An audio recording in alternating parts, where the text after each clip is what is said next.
out of the zone. I think Sapp threw 3 walks in the first game. Sitting on a 3-0 count right now.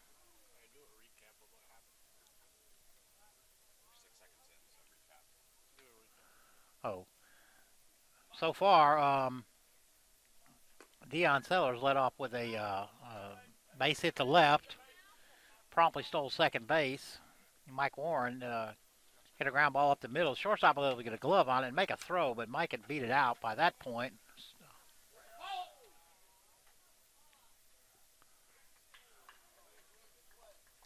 Mike being a little aggressive there. Was going to try and steal third. The pitcher did one of those backward moves and caught Mike trying to steal. They got him in a rundown and tagged him out. So the count is 3-1. We do not now have a runner on second. So it is 2-1. It's 2-1 right now. Andrew College. Count is 3-1. We have one out, nobody on.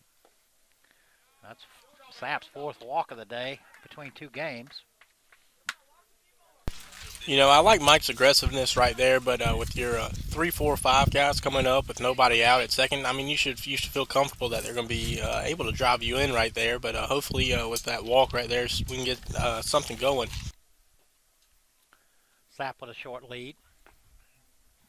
Charlie Stubb lays off. Charlie playing third again.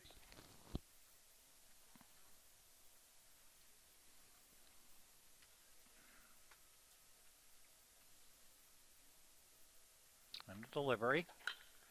Charlie lines that ball right at the second baseman. Sapp is a dead duck over there. Over to Sims at first. Hard luck double play. Not a whole lot you can do about those right there. So right now, as we go to the top of the second, it's the Andrew College Fighting Tigers down 2-1 to the West Georgia Tech Knights here on the Andrew College Digital Network. We'll be back soon.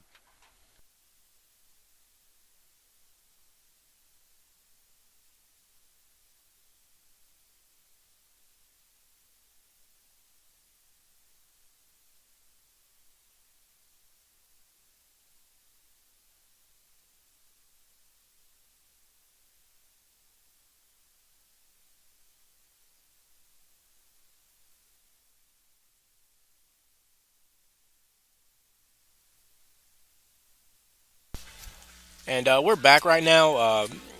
The first inning for the Golden Knights, Aiken reached on a base on balls. Todd had a hit. Fairbach was hit by a pitch. Maccabee went down swinging. Sims reached on an error. And Tucker had a 1-3. And Billings had a strikeout as well. They were able to pick up 2 runs in that inning, and that brings the score 2-1.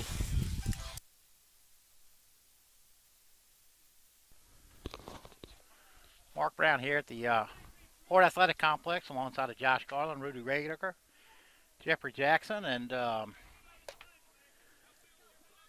Ja'Cory Johnson, and John Field. I'm going to mess that up, so let me stop. Bruce Kirkpatrick on the mound.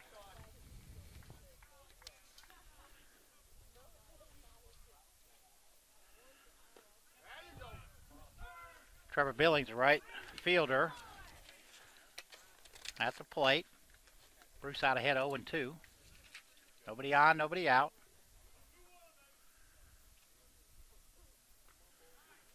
A little down and in.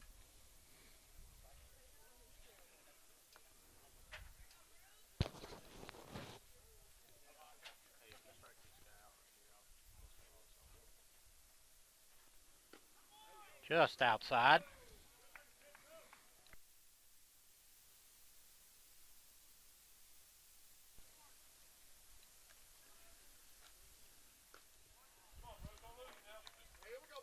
Bruce tries to bend the curveball in there, stays high. Full count on Billings, right fielder. Top half of the second inning. Change of speeds on that one there. Billings rolls over it, drives it foul.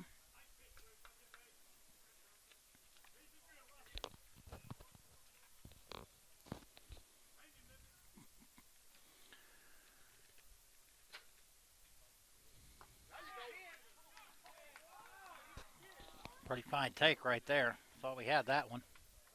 Billing draws a walk. Brings up the center fielder, Hudson Power. Again, head coach Todd Pratt going to a bunch of signs down there. Number 9 hitter. Billings with a pretty good lead over there.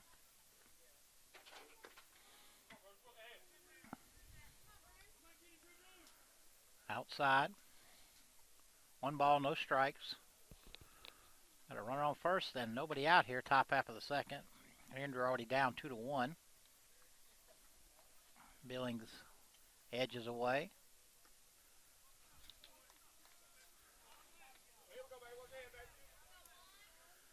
Bruce falls behind 2-0 now to the number 9 hitter. Again, Pratt going through a lot of signs.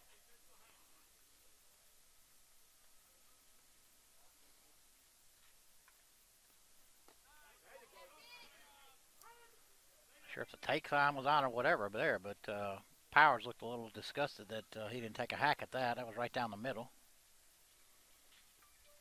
2-1, nobody out. Wouldn't be surprised if the runner was going.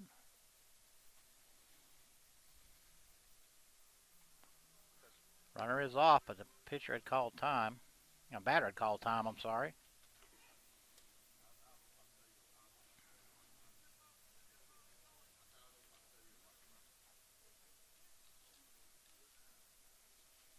Again, 2 ball, 1 strike, count. Runner on first, nobody out.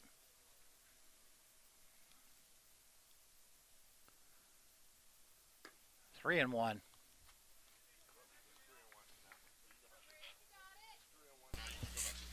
Bruce looks like he's dragging his arm a little bit right there, leaving the fastball up and out to the lefty. Really needs to explode off his lower half and get it more engaged and get that arm sped back up.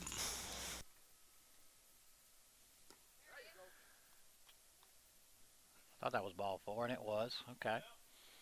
Batter hesitated there. That kind of threw me off a little bit, but that's back-to-back walks, I think. Is that right? Yeah, back-to-back walks here, and brings up the leadoff hitter. Bruce is a sophomore pitcher as Lippincott goes out here. I'll give a little insight on him. He ran into a little arm troubles last year and ended up having surgery but he recovered. When rehabbed it well over the break and come back and jumped into our starting rotation. So, good things coming from Kirkpatrick. Well, that all being said, right now, Jesse King is in the bullpen. I don't think Coach Williams is going to have anything but a quick hook here if we don't start throwing some strikes. Dallas Aiken. Nice bunt down the third base line. I don't think we're going to get anybody there, and we don't. Charlie Stubbs went back to cover the bag, and Aiken put that thing down about 45 feet, bases are 90 feet. He put about halfway in kind of no man's land. So now we're in a mess here. Bases loaded, nobody out. Shortstop Bryce Todd up.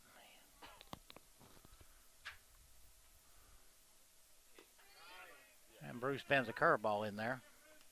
After you score a run in the bottom half of that inning, as a goal for that pitcher, as a pitcher, you really want to go out there and limit the damage and not give up another run. So hopefully Bruce can get some control right here and get an edge. Drives it into shallow center. Mike Warren's up underneath there. Looks like it's going to be a play at the plate. Here comes the throw. It's up the first base line. Runner on second advances to third. Runner on first has to hold. So Bryce Todd picks up a sac fly. And the first out of the inning. The score is now 3-1 West Georgia Tech. Brings up Corey Farron back.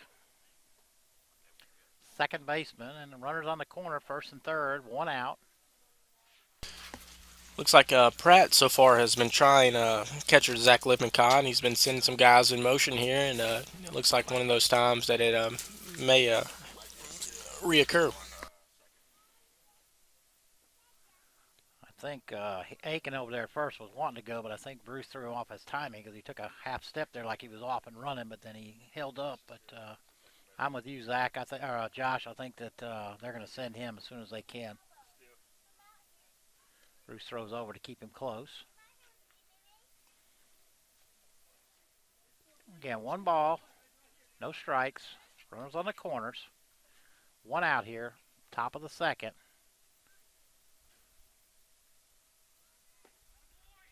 Fehrenbach takes outside. 2-0.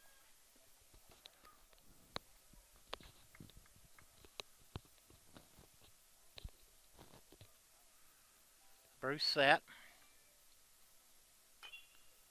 Rolls over the top of one. We're going to have to go to first here, I believe. And we do. It does score another run. So Fehrenbach has an RBI ground out. Aiken advances to second. There are now 2 outs. But the Knights have added 2 more runs in this top half of the inning and now lead 4-1. You know, that's one of those tough things. You get a ground ball to your middle infield, and it's too slow to turn to, and then you have to concede a run, and, you know, you only get 1 out on the play. Rolls over the top of that. Charlie Stubbs going to cut it off. Rolls up underneath his glove. I believe we'll have to charge an error on that.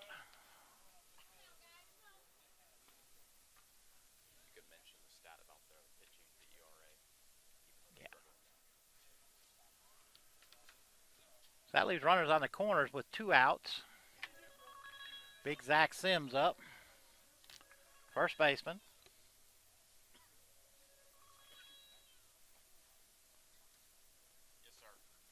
Inside, gets by Zach. And Aiken scores.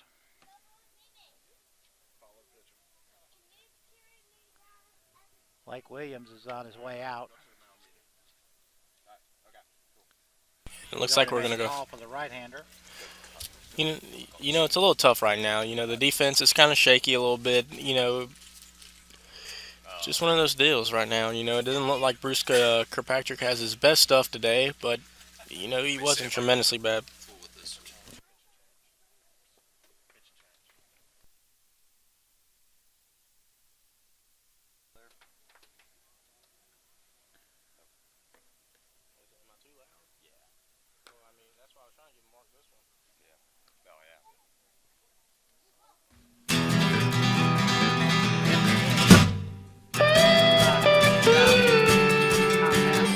Second inning. Tigers already down 5-1.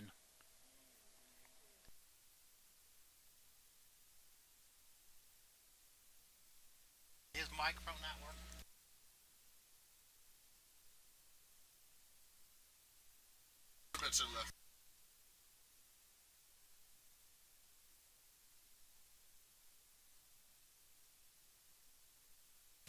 King is a submarine-style pitcher, comes out of the pen, and does a great job of throwing strikes and getting guys out. Has a nice slow breaking ball and gets really hitters out in front of it and gets them to pop out. And the hard fastball he throws breaks down and in to righties. And he's just one of those guys that comes out of the pens, does his good job, and gets outs. Yeah, he pitched in Tuesday's game. I think him and after Ryan went 7 strong innings, Ryan Sapp I'm talking about. So anyway, in here it's a runner on second right now. 2 outs. And ball 1. Big swing right there by Sims. That's what happens when you change pitchers in the middle of a count. You come in, you inherit whatever he left you. So his first pitch was a strike, but it's still a 1-1 count.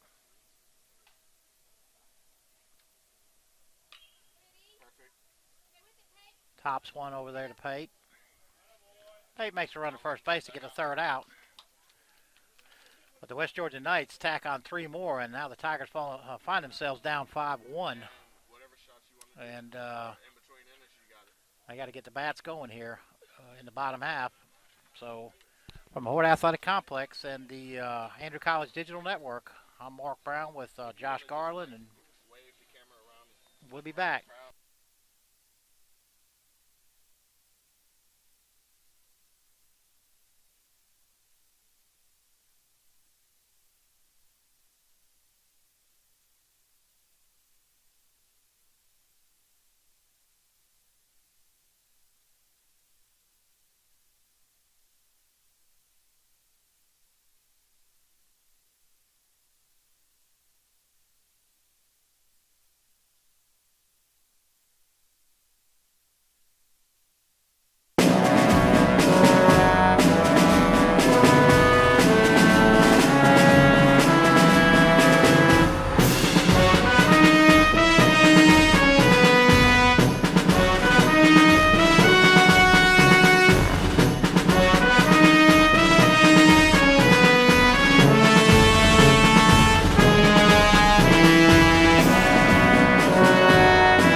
I was being too quiet, so Josh and I have switched headsets among a myriad of technical problems we've had here in this second game. But I think we're in here now. Anthony Young's going to lead off for us. Yeah, Anthony Young is followed by Pape and Levante LeCount, and that'll get your bottom half of the second underway. Nice high hopper, bounces over third baseman's head. And you can hear the crowd roar there on that one right there.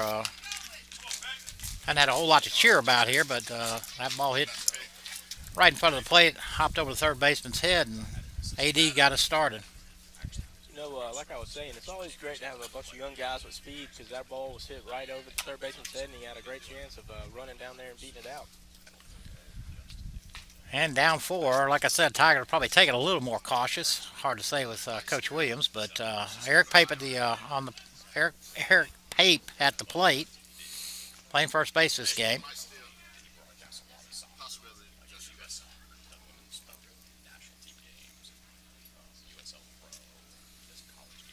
Anthony with a nice lead. Looked like they were pitching out there, didn't it, Josh?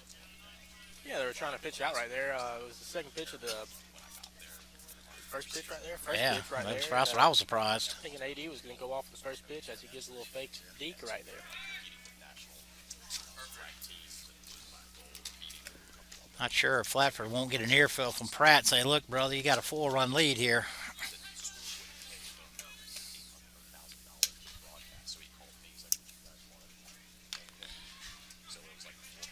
Yeah, right now as a pitcher, if you're up by 4, you really want to make sure the opposing team right there beats you with a bat. And I feel like he's going to come out and try to throw strikes right here, and just it's up to us as offense to really try to put something on the board. Exactly. About a 59-footer there, blocked by Maccabee. Eric Pape ahead now, 2-1 in the count. Again, nobody out. Runner on first. AD Young singled to lead off the inning.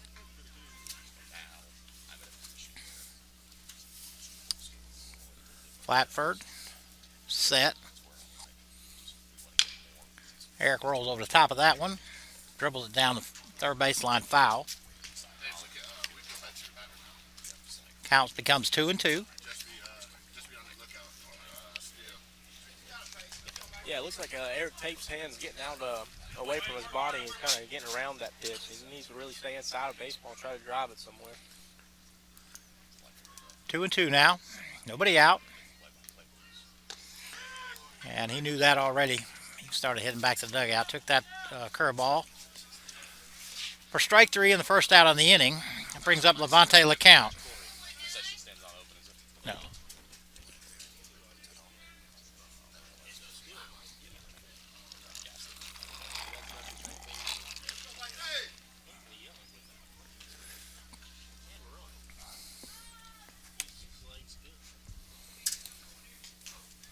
Levante. Another high chopper over the third baseman's head. Foul ball, though. I thought I saw chalk there, but Coach Williams not raising too much of a fuss. So similar to a hit that AD had there, pounded in the ground, bounced over the third baseman's head, but not as much luck on that one. Makes the count 0-1, rolling out, runner on first.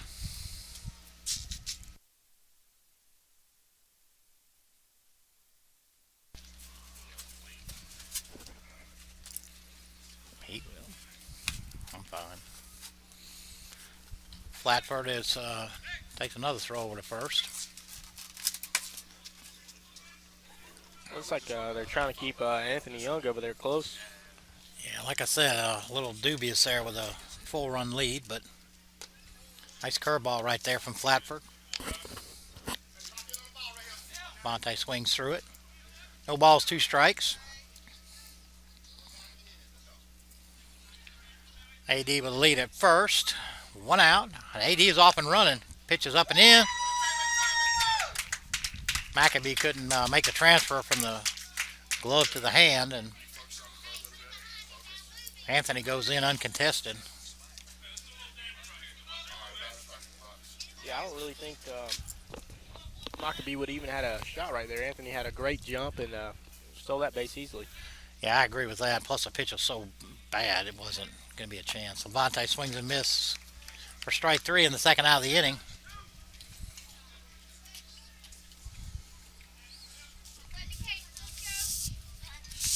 I'll bring up catcher Zach Lippincott.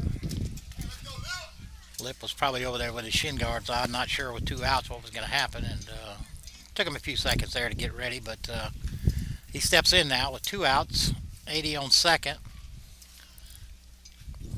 Still 5-1 West Georgia Tech. Big 2-out hit right here. Go a long ways. Flatford is set and delivers. Zach takes down low for ball 1.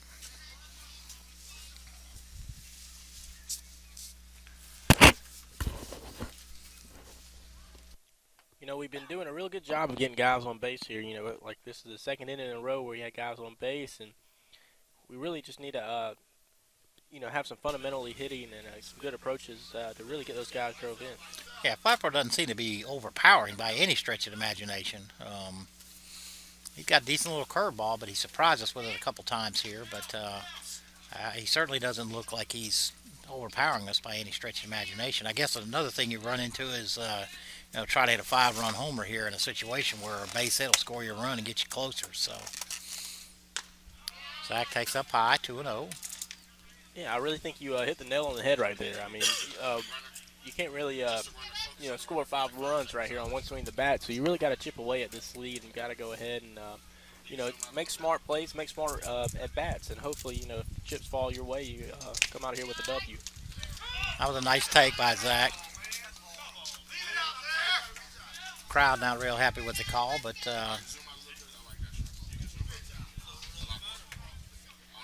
2-1 count, 2 outs, runner on second. Zach files that straight back.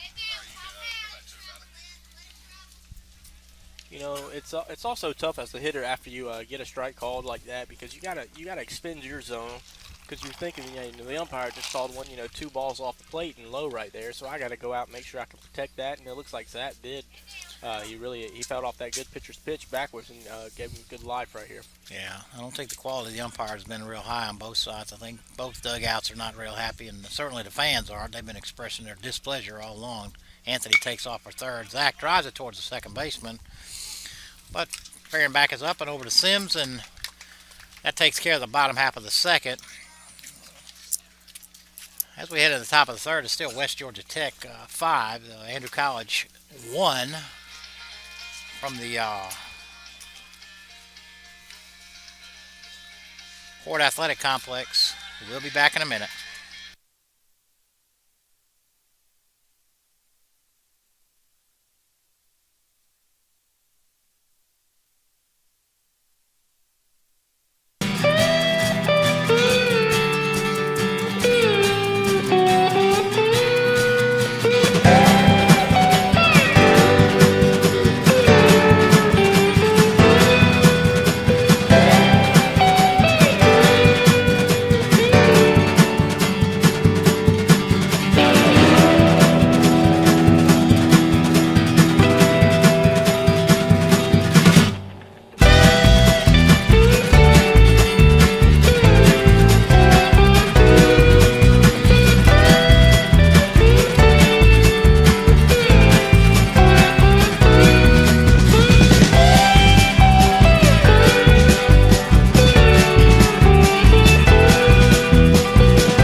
Back here for the top half of the third inning, Jesse King came in and got the last out of the second inning and brings up Nick Tucker, the DH.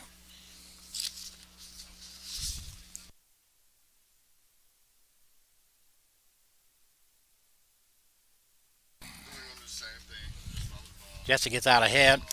Yeah, there was that slow breaking ball I was telling you about. It's really loopy. Kind of looks like a boomerang getting thrown out there by him. Tucker smacks that into left field, and LeCount has taken on a hop. And I think for the third inning in a row, the Knights have the leadoff hitter on. Brings up the third baseman, Blaine Swift. Wouldn't be surprised to see Pratt lay down a bunt here. I don't think they're going to hit and run. Tucker doesn't look like much of a threat to run. Good pitch by Jesse right there.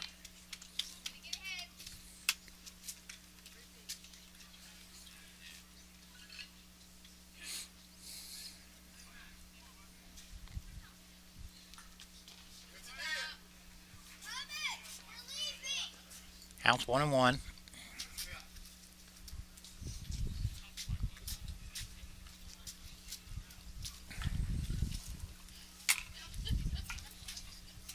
King is set.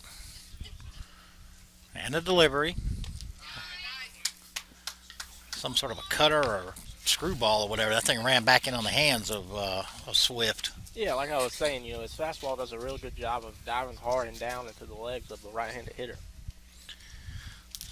Mariano Rivera was famous for that thing. Of course, Rivera didn't throw underhand or sidearm. Nice play by Zach right there.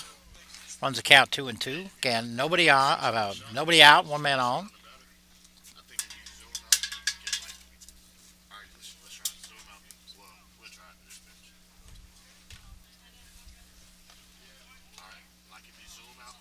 Looked like he wanted it, but he looks like he held up.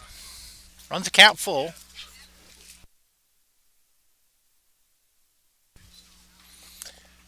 Nobody out, full count. Runner on first. Top half of the third inning. Pops that one up. Back here by us. Over top of the tent here where me and Josh and Jeffrey and Jacory are trying to stay out of the sun.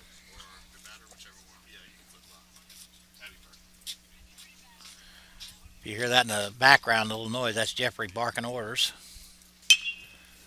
Ball driven into right high. AD up underneath it. Makes the catch for the first out of the inning.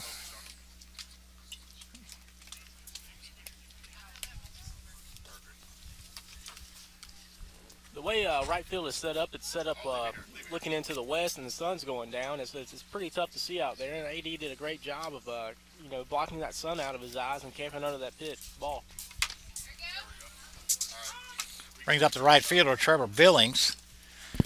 Billings takes strike one.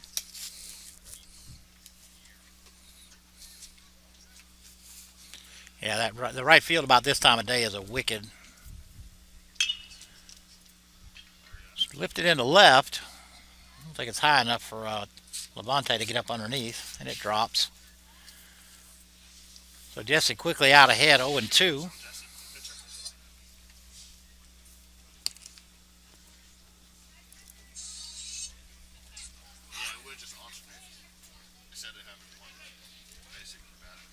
Oh, 2, runner on first and one out. Jesse throws that cutter back out there, strikes out Billings for the second out of the inning. That'll bring up the center fielder, Hudson Power.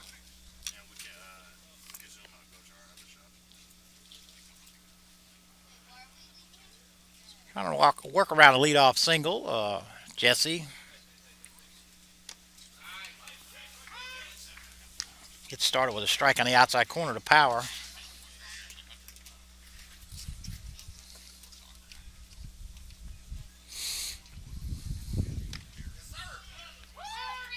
Strike two. I know you can see on the telecast, looks like Jesse's all arms and legs there, up and down and sideways. Kind of hard to get a read. Normally you're looking over the right shoulder for an arm angle, and Jesse's down there right off the dirt.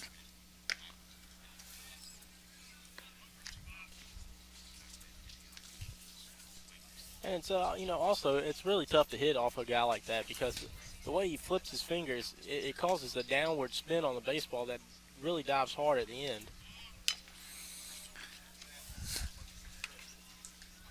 Jesse mad with himself. I'm not sure why. Oh, was it balk? Yeah, right there, Jesse did not come set before he pitched, and he caused the ball, giving Tucker the advancement to second. I believe that's a ball on 1-2, 2 outs. Runner on second. And he strikes him out. Second one this inning. Jesse comes in, works around that leadoff single, strands the runner at second. As we head to the bottom of the third, it's West Georgia Tech 5, Andrew College 1 for the Andrew College Digital Network. We'll be back.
Come back to the bottom of the third.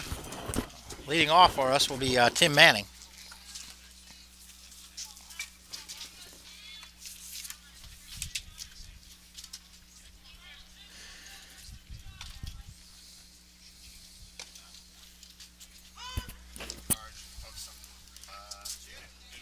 Manning right now is due for a hit, and right now would be a key time for it. Way outside. Runs the count to 1-1.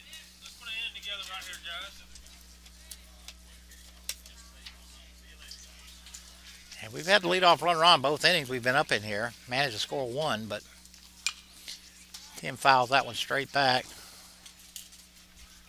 I hear it going through the trees back there.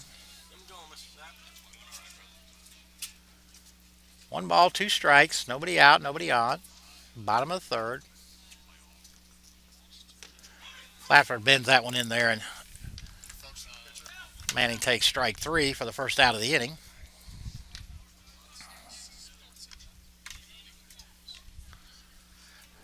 It's one of them ones where you give up on it, and then all of a sudden it comes bending back in there, and you just tip your cap to the pitcher and walk back to the dugout. Brings us up to Dion Sellers, leadoff man. Dion led off the game with a single into left. Yeah, and he was brought around and scored on that. Dion trying one of his patented push bunts right there, but ball was running away from him, got up underneath the catcher, but it was a strike one. He did attempt at it. It's 0-1, 1 out. Dion's been working on this new thing called a swing and bunt. If the shortstop's playing a little back, and he'll try to put one into that gap, but he flies out to right there. Yeah, Billings had a pretty easy play on that. I thought it might get in between the second baseman and right fielder, but it carried further than I thought it might. So, with 2 outs, that brings up Mike Warren.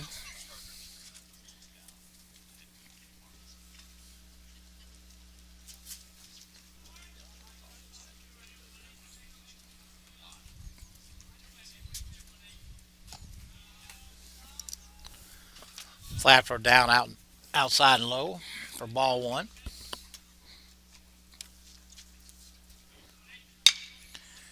Ground ball driven to Todd at short. 2-step hop.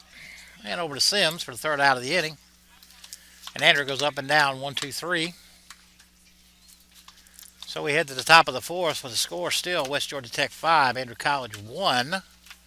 Here on the Andrew College Digital Network, we'll be back.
Back out here for Jesse King.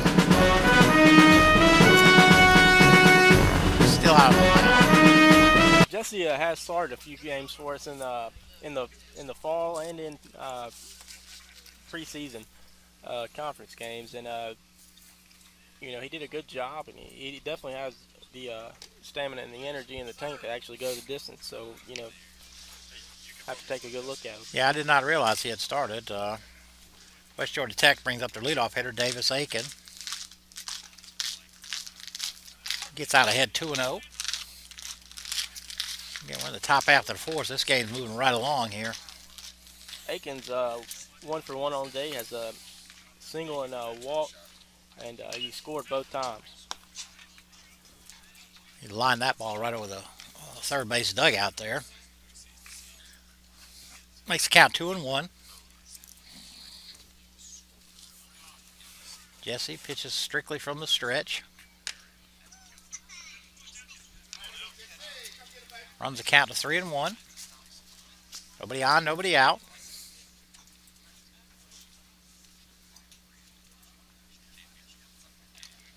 That ball goes all the way back to the screen. Zach hustles after it, but Aiken was taking off all of his armor there, so he wasn't in a hurry to get to first. It looks like for the fourth straight inning, Josh, West Georgia Tech has a leadoff hitter on. That's something that you don't really see our pitching staff doing a whole lot, is allowing the leadoff man to get on. And like you said, this is the fourth inning that their leadoff man has gotten on base, and that's one of the reasons why we're in a deficit right now. Brings up Todd to shortstop. He tries to bunt for a base hit. Bryce Todd at the plate.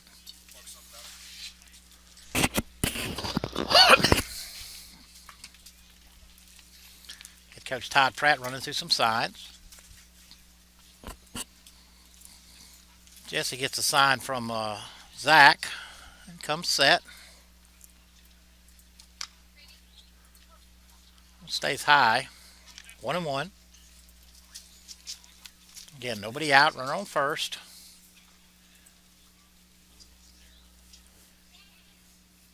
And Jesse has a sign. Throws over to first.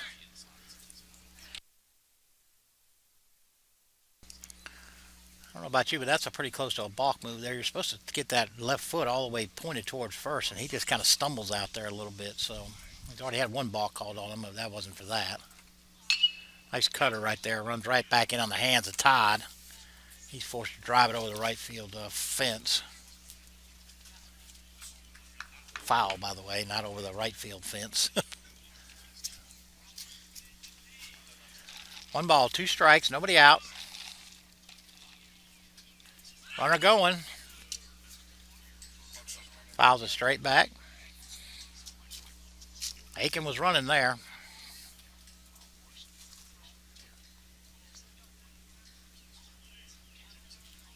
Couldn't really tell if that was a hit and run right there, or was it looked like maybe Todd was just trying to protect it while it was in the zone. But like I said, either way, Aiken was on his horse. I'm not surprised by that, to be honest with you.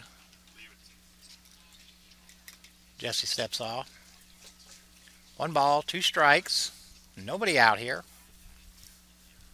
Runner on first. Runner stays. Pops it up. That catches a bleacher right there, about 6 feet deep into the stands there. That gave it a good effort. Just run out of real estate.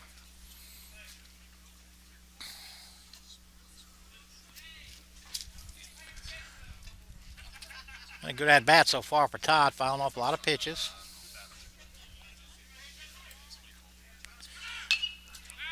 Aiken was off and running again. And again, Todd fights it off, fouls it off.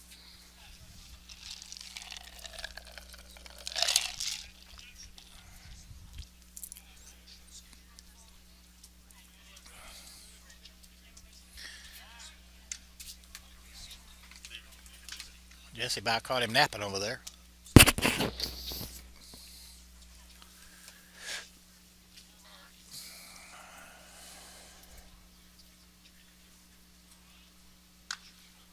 Todd takes ball too high.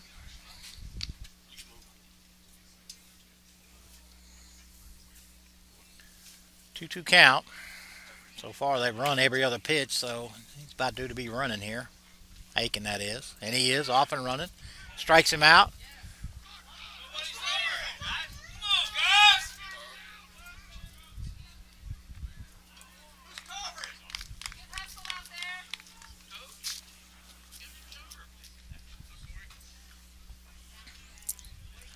It's been a miscommunication there in the middle infield. I'm not sure who was supposed to be covering there, but neither one, shortstop or second baseman, covered. And Zach looked like a pretty good throw there, but obviously with nobody there, went all the way into center field. So Aiken popped up out of his slide and went into third. So we do have 1 out, but now he's on third. Brings up Farron back. Looks like we're going to bring the infield in.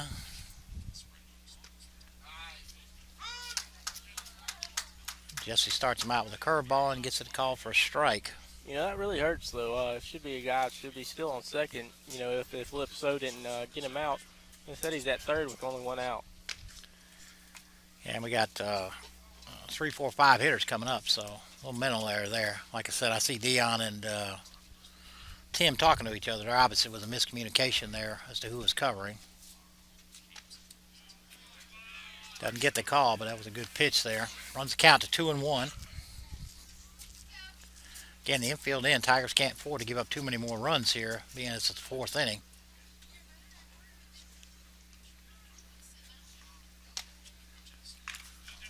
Takes down low.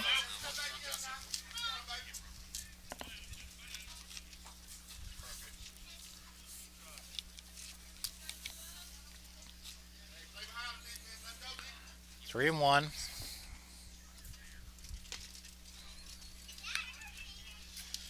Jesse not happy with that call at all.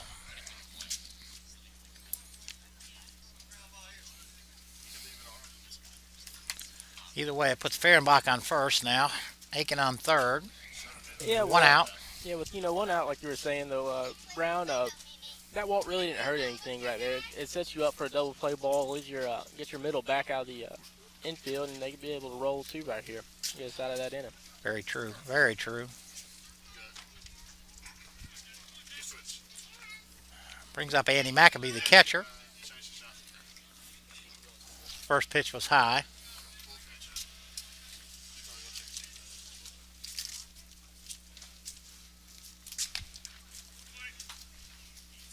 Outside.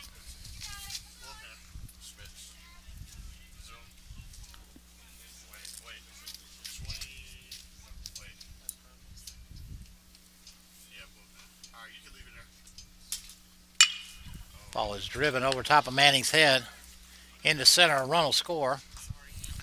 Manning gets it back into, Mike gets it back in. Warren gets back into shortstop. McAbee delivers a RBI single there. And after that single by McAbee, it gives Zach Schmitz a little bit of time right there to warm up, and looks like he might make an appearance in this game.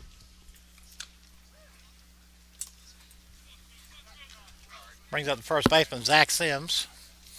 Takes the first pitch for a ball inside. Sims, big left-handed hitter. Another.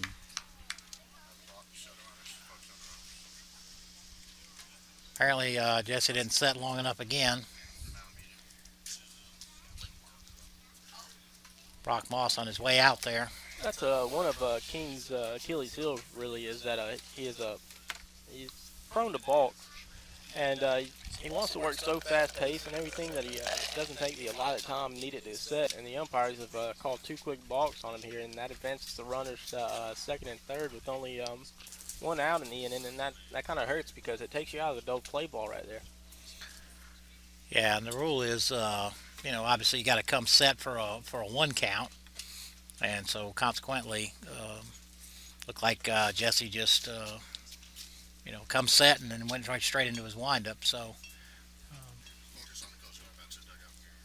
head coach Brock Moss out there trying to settle everything down here. Again, we got 1 out. Runners on second and third. 1 ball, no strike count due to the balk.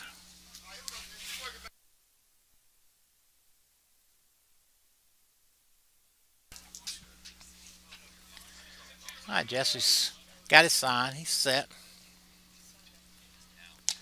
Way outside.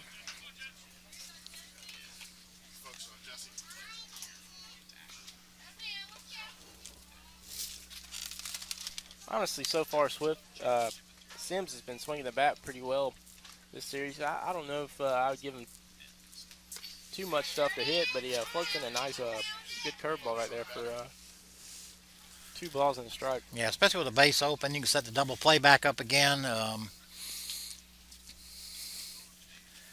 the count's 2-1. 1 out. Runners on second and third. Takes that one inside. Runs the count to 3-1. And again.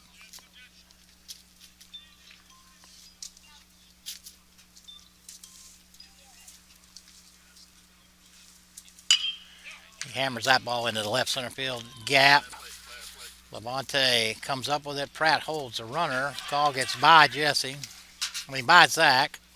Another run will score.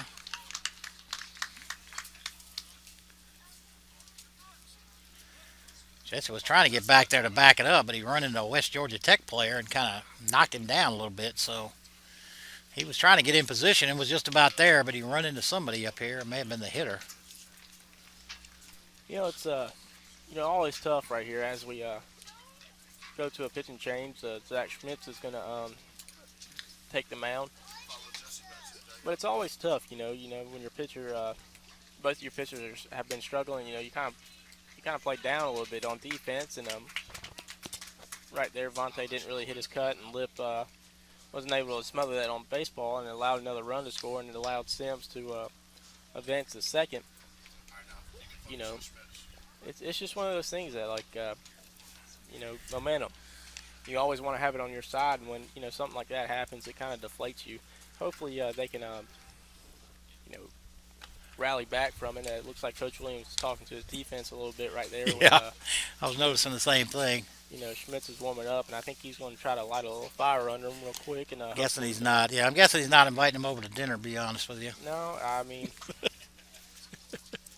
Coach Williams is a really good guy to play for. He kind of really laid back. Yeah, he's a really laid back guy. He lets you play laid back. Well, he is. All he really ever asks for you is just hustle hard and on off the field, run down the lines hard, and just make the routine plays. When he's really like an old school kind of guy. If you make the routine plays, you're going to win a lot of ball games because the extraordinary plays are going to happen. And right now, it looks like we're not really making the routine plays, and we're having little blunders here and there.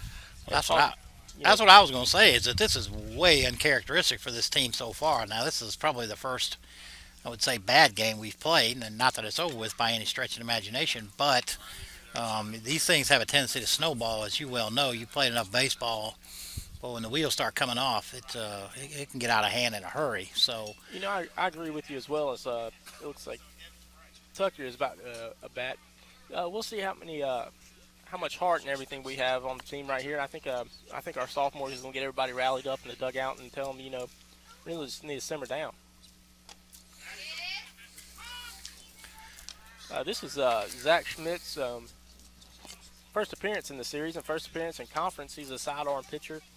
Does a real good job. He's a ground ball getter. Pitches really well to contact. Has a good fastball and throws a good slider. And I think it's kind of a toss-up between a changeup or a split finger. Whatever's working that day for him is really what he's going to go with. But he does a great job coming in as a mid-relief guy and getting in there and getting out. Well, I'll tell you what, he jumped right out ahead 0-2 right here, so he said you're going to come and hit it. So again, 0-2 count, runner on second, 1 out. Appears to be 8-1 West Georgia Tech. Nibbles outside.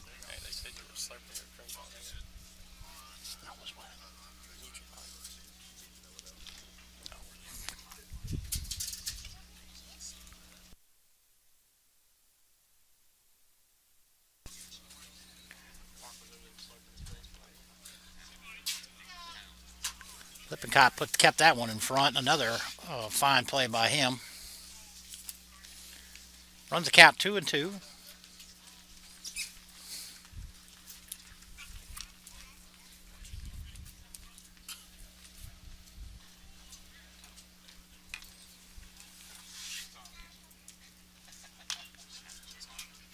Tucker just barely stays alive there. Fouls that one off the end of his bat.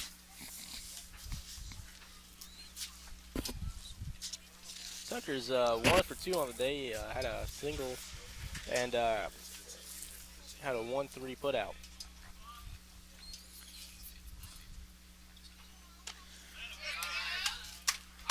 He swings right through that curveball for the second out of the inning. Schmitz comes right in, gets a strikeout. It'll settle us down a little bit. Brings up the third baseman, Blaine Swift. Now with 2 outs and a runner on second, Tigers have a chance to get back in the dugout.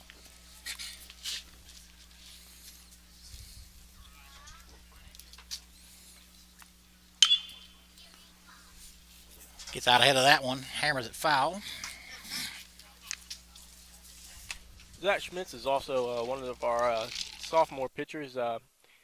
You saw Bruce Kirkpatrick, he was one, and then Schmitz did a great job last year. I think he posted one of the lowest ERAs on the team as he goes ahead and gets ahead of Swift right here. Hopped out 0-2. That curveball kind of hung, and I think it surprised Swift. He took a hack at it, but that one kind of hung up there. And looked like Zach may have gotten away with one, but either way, it's 0-2. Yeah, Schmitz was also recognized as one of the top returning pitchers of our district.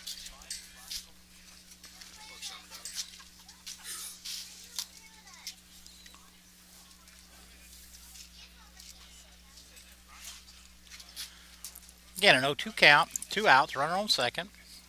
We're here in the top half of the fourth. Just missed.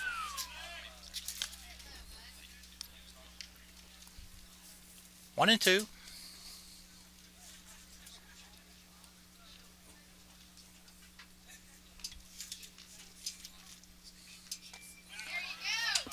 Schmitz comes in and basically strikes out the two batters he faces. So as we go to the bottom half of the fourth, it's 8-1 West Georgia Tech, but still got 3 shots at them, 4 shots at them, I guess. But anyway, from the Andrew College Digital Network at the Horde Complex, we'll be back.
Flex here on the Andrew College Digital Network. Having a little fun in between innings with our guest cameraman, John Feldbaker. Showed a shot of us here in our broadcast booth, I guess you could call it. Tent, more like it. Let Ryan Sapp lead it off for us here. Bottom half of the fourth inning. Flatford starts him out with a fastball down the middle for strike one. Sapp drew a walk his last at bat, and he's been seeing the ball well. Like you said, earlier, his first at bat, he has 4 walks on the day. So I mean, anytime you're seeing the ball that well, you have a real good job of. He hammers that one into right, but dadgum right at the right fielder. And Billings puts it away.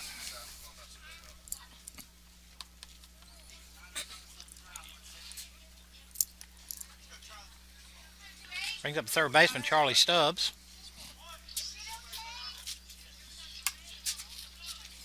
That was the first out Ryan Sapp had made all day.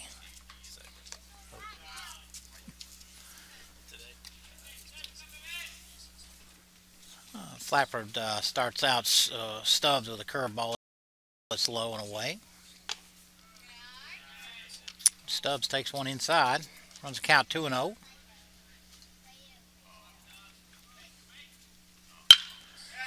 Charlie hammers that one into center. Hudson Power retrieves it in. As a hitter, you become very successful whenever you drive that ball back up the middle, as you saw Charlie Stubbs did. It means that you're on it. It means that the bat head is making contact with the ball correctly in that plane. And Stubbs does a great job of hitting balls back up the middle, as we see Anthony Young, who has a hit on the day, takes a curveball for a strike. Yeah, that's one of the things that one of the cure-alls if you're struggling. Every hitting coach in the world will tell you just hit the ball back through the middle. 9 times out of 10, you're either pulling out on it and opening up too early, or you're behind and you're whatever. So hit it back through the box. That cures a lot of ills. Young with a big cut right there. Runs the count to 1-2. There are 1 out. We do have a runner on first. Flatford is set. Anthony goes one up. He chases one up in the zone, fouls it off.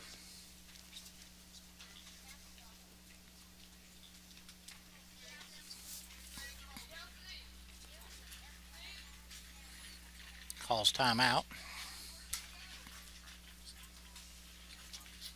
Almost 5 o'clock here on the Eastern time zone. I had to look at my watch twice. I forgot daylight savings time has moved up last night, and my body doesn't feel like 5 o'clock.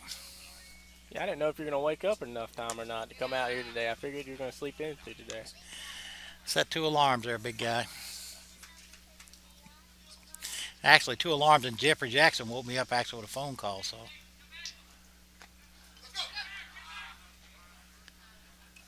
Anthony strikes out, and don't know if it'll run to first since it's occupied.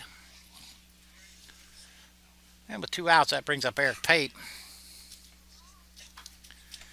So back in your time, how'd y'all deal with no clocks? Did y'all ever have to just go off the sun? Yeah, the sundial and the hourglass, the sand through time or whatever they want to call it. So I got you.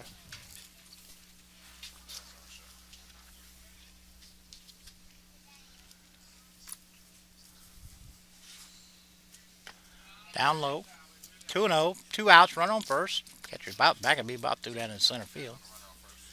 Yeah, apparently Jeffrey Jackson's been gloating all day over me here. He left here last night after a game and went to Macon. Watched 2 basketball games. Got back late last night, and he had 2 jobs. He said he was going to take care of them for me. Ground ball deep in the hole and through Todd. I think we'll almost have to score that a hit, though, just because I don't think that I got anybody. That ball was deep in the hole. Third baseman, I think, dove for it and may have thrown off Todd a little bit. But to come back to Jeffrey, he had 2 jobs he was going to take care of, and woke me up at 5 minutes to 10 saying, well, you ready to do 2 cameras? Because yesterday's broadcast was the 1. So he fixed the camera problem, and he did a promo for our coaches show we're going to try and do tomorrow with Dion. So He's been gloating all day up here, giving me a business about it. Levante hammers that into left. He is sending Mike Warren. Here he comes. Throw is way off target.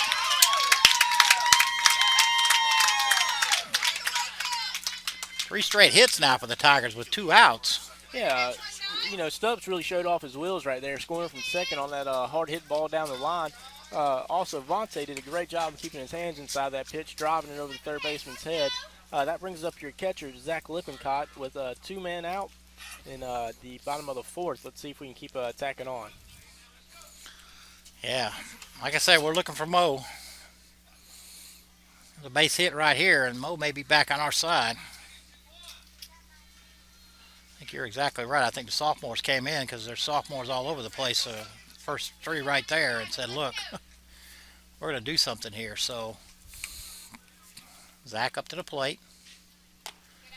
It's all like you were saying. It's always good to have sophomores on your team because they've been there. They've put their time in, and they kind of know. They kind of let everybody feed off of them. So whenever you get a good group of sophomores leading a good group of freshmen, you're tough to beat. Nice pitch right there on the outside corner. Makes it 1-1. Yeah, and last year's edition, boy, y'all suffered through a lot. It was a tough year. And one thing Coach Williams always talks about is the sophomores who stuck with him after that last disastrous year. And that's made the whole backbone of this team. He's mentioned that to me several times.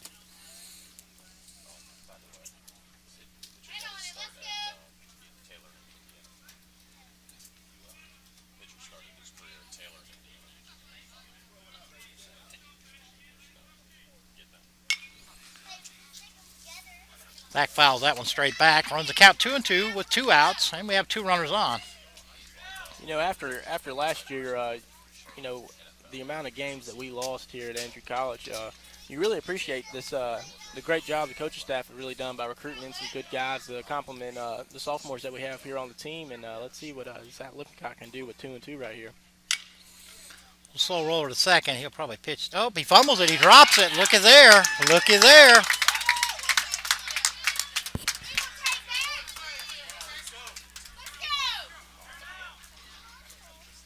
One thing about Levante too, he didn't anticipate anything. He was running hard, and a little slow roller like that, sometimes you have a tendency to want to pull up, and Levante went hard all the way into the bag, put a little pressure on Fahrenbach, and he dropped it. Yeah, good thing he's happening when you hustle. I think Levante was right there. He could have caused the second baseman's eyes to look up right there, and 0 for 3 with bases loaded in this.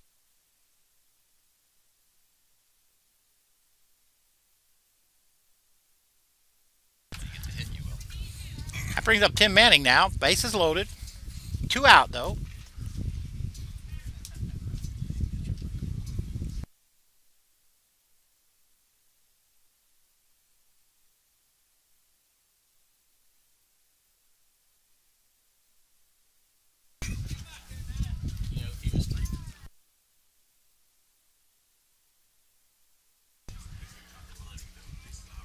Manning falls behind 0-2.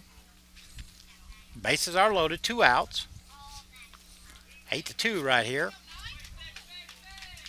Really a chance here for Manning to cut into this lead. Base hit will score at least 2. That was a tough pitch right there. Manning took on the outside corner for strike 3, and that ends the inning.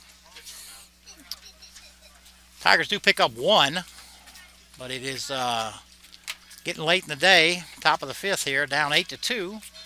Looks like Zach Smith will come back out for this inning. And, the ACDN Network will be back.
tied. Top half of the fifth here, back at the Horde Athletic Complex in Cuthbert. Zach Smith's back on again. Struck out the only two batters he faced in the previous inning. Yeah, he'll be facing the 8, 9, and 1 hole hitters of the Knights as Billings shows bunt but takes it back for ball 1. Yeah, Billings, a right fielder here.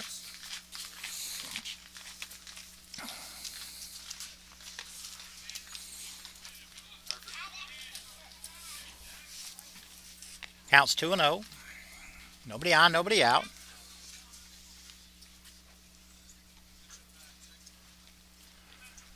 And he hit him.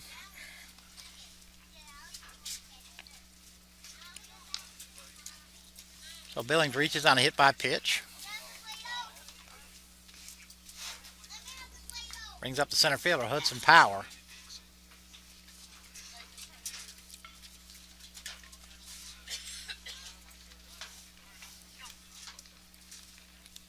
Yeah, very uncharacteristic as Powers takes strike 1. But yeah, very uncharacteristic of the Andrew College pitching staff right here this game. They've given out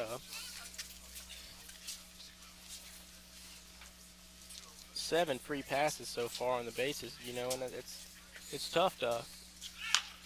I don't know what's going.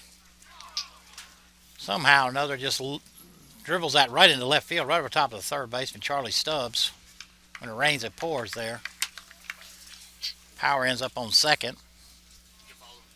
He couldn't have thrown that one out there any better, much less hit it. Yeah. That's a double. But again, the pitching wedge right into the green there and just dropped it in right over top of Charlie's head and skidded over there into the corner. And by the time Levante corralled it, Nearly identical to the one that was ours, so it was foul. that brings up the leadoff hitter, Davis Aiken. It's about his fifth at bat again. Yeah, Aiken's 1 for 1. He has 2 walks and a hit, and he scored all 3 times he's been on base. So one of those guys you're trying to keep off of base right here, as he misses for ball 1. Infield in, trying to limit the damage if possible. Smith pours a strike in there, runs the count to 1-1. Runners on second and third, nobody out. Top half of the fifth inning.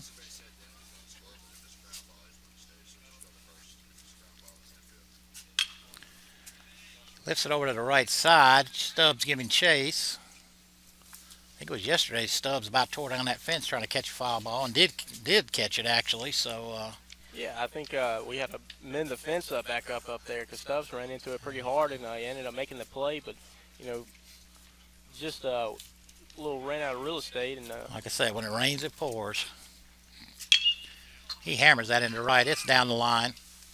2 runs are going to score. Oh, he held him up. Not bad.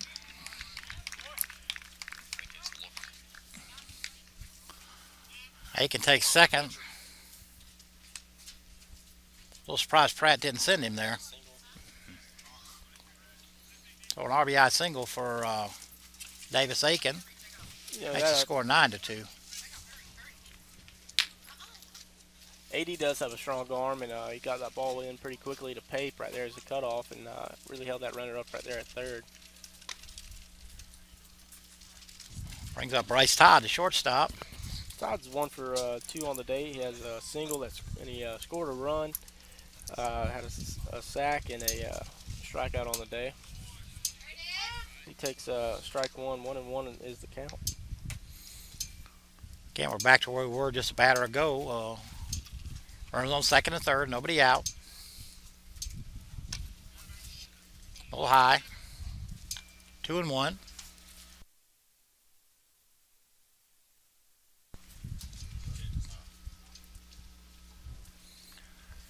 Smits gets the sign, and he's set.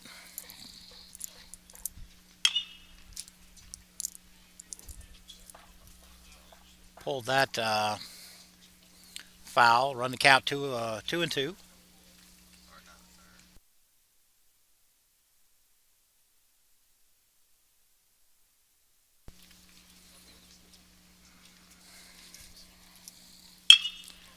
That ball's driven into right. Falls in front of Anthony. Another run will score.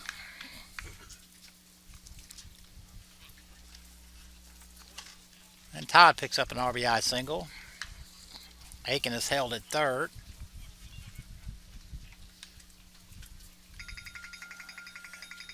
Makes it now 10-2. Top of the fifth. Runners on first and third. Todd without even a lead. Ground ball to Pape. He knocks it down. Makes a throw to second. Gets that one. I don't know, without a slide there, they might have called interference there in a double play. Does score another run. Fielder's choice. Makes it 11-2. You know, when the leadoff guy gets on right there, you know, it's tough because, you know, it's just one of those deals where Schmitz has to, you know, bear down and throw to more batters. But right there, he misses outside with the ball. Well, like I said, when it rains, it pours sometimes, you know. Outside for ball two. Again, we have one out here, top of the fifth. Runner on first.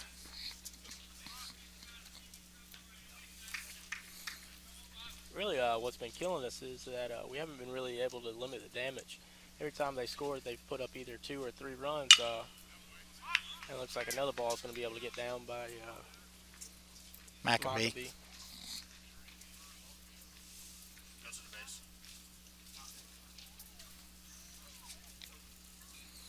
That put a runner on first and second, still one out. Brings up Zach Sims, first baseman. Sims has been on base both times, but he's 1 for 2 on the day. He's reached base on an error and has a single.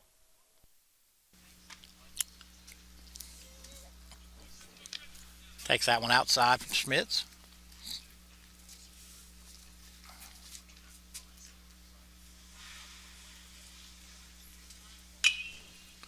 Reaches for that one. Pops it up over on the foul on the third base side.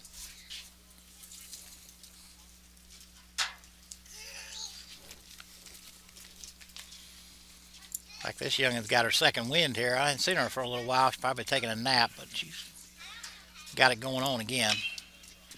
Sims gets way out ahead of that one. Pulls it foul down the first base line, so he's got them both lines so far.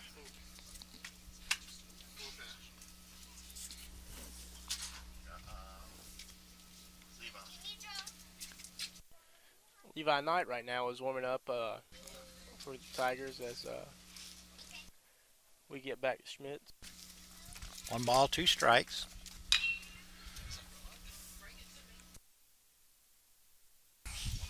Again, gets over the top of it, pulls it foul down the first base line. 1 ball, 2 strikes. Runners on first and second for West Georgia Tech. There's those chalk crayons I was talking about earlier.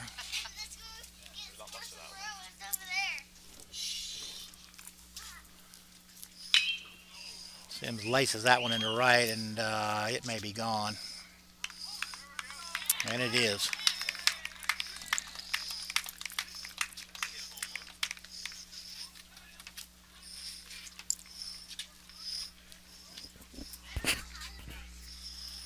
It's a 3-run homer for Zach Sims. That one didn't have much doubt about it. It didn't get very high off the ground and kind of went out of here quickly. Makes the score 14-2. And brings up the DH, Nick Tucker.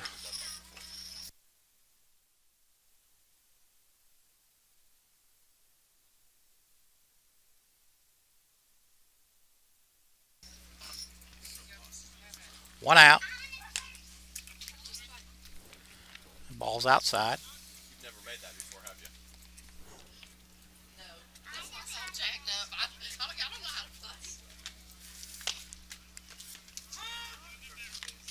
And Zach Schmitz evens the count up 1-1. Again, 1 out, nobody on.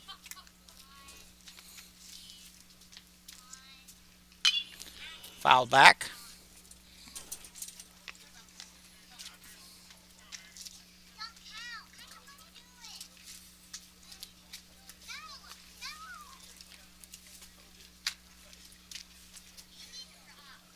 1 ball, 2 strikes. Zach has his count, his sign. It's drifted into right field. You know, it's tough to beat good quality teams when you're only bringing one or two components, whether it's via offense, via defense, to the table. You know, when one part of your game is lacking, you kind of hope the other one picks up. But in this case, we kind of looking dead on the second game right here. 2-2.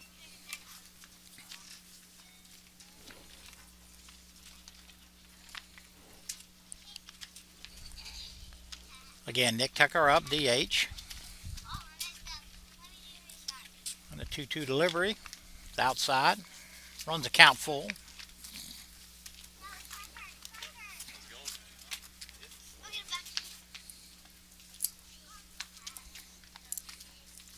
Zach is set. Tucker fouls that one off.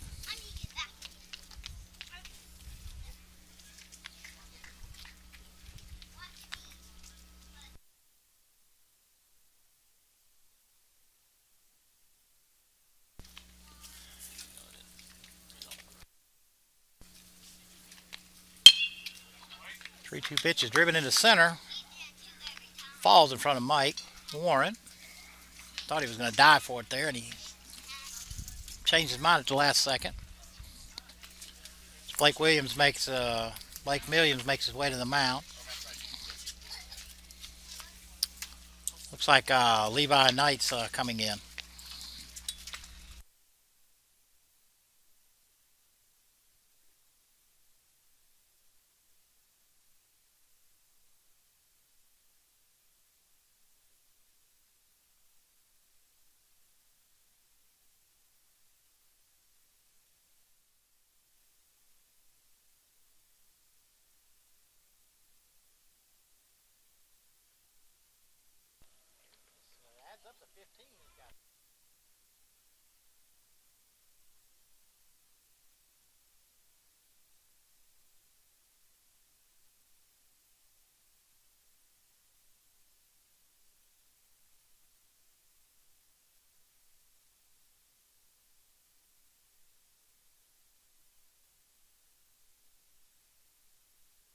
Levi Knight's going to be the new pitcher for the Andrew College Fighting Tigers. He's a strike-throwing machine, really. Throws a lot of strikes, has a great command of the off-speed, works in and out, and every now and then throws a changeup in there. Really one of those guys that you can flip the ball to and know that he's going to get you out of a tough jam or get you out of an inning. And he's a good mid-relief guy, and he's been pitching well for the Andrew College Fighting Tigers this year. Well, he comes into the game here. Runner on first and 1 out. It is the top of the 5th inning.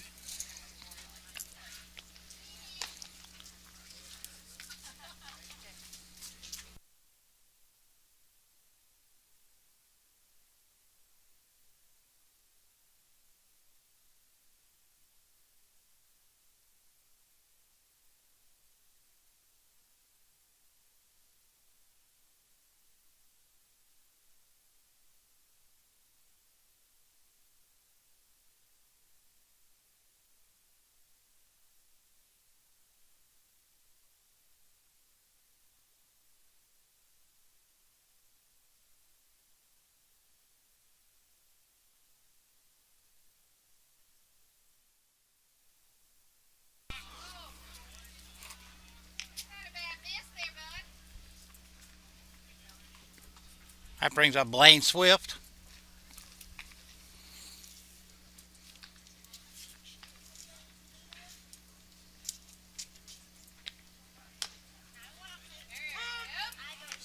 Counts 2-1.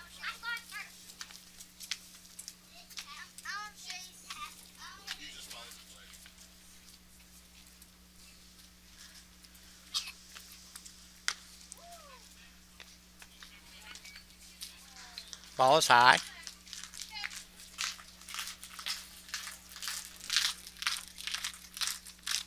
Three and 1 count. Runner on first. Foul straight back, 3-2 count.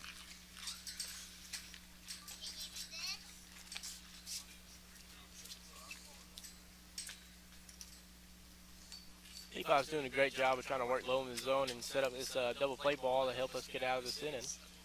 Hopefully he can go ahead and either punch this guy out or go ahead and get a ground ball for us. Yeah, full count. Fouled off. Again, it's a Blaine Swift, third baseman.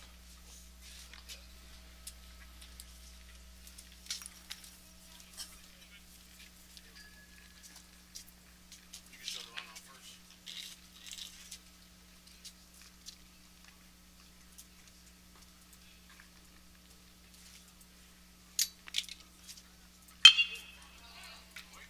Ball's hammered to the left. Vontae makes a nice running catch out there. That was a nice play by Levante LeCount. He got real good, took a real good angle and made a real good catch right there to go ahead and make the second out of the inning. Yeah, absolutely. Got a good first step on that, good jump on that ball. And that brings up Taylor Billings, right fielder. 2 outs now, runner on first.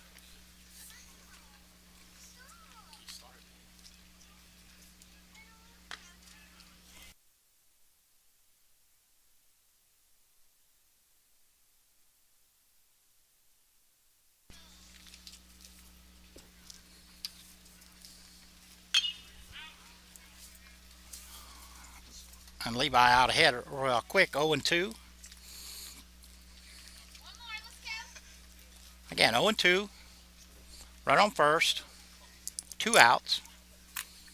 Levi shakes it off.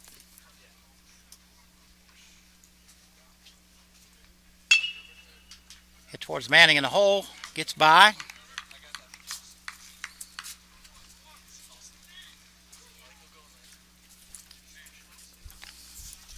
Tucker holds up at second base. Runner's now on first and second. Still 2 outs. Brings up Hudson Power. Got a pinch runner here.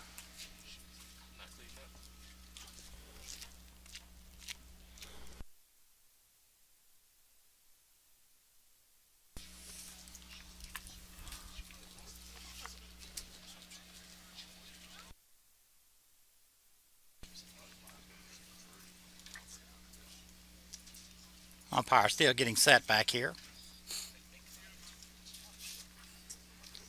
Again, Hudson Power at the plate. 2 outs, 2 on. And Levi Knight gets his sign. Hit hard right at Dion. A cross over to Pate for the 3rd out of the inning.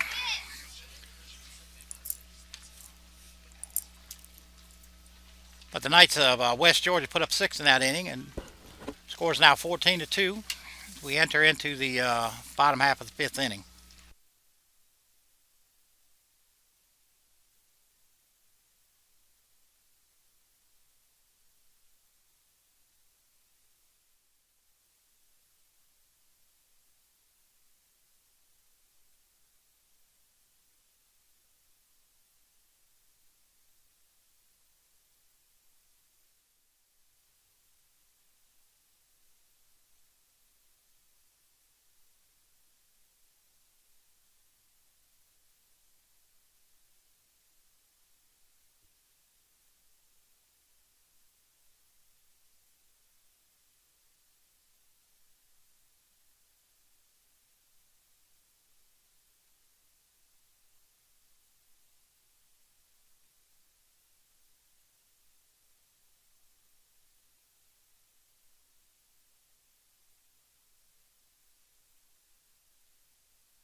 We're back here in the bottom half of the fifth inning.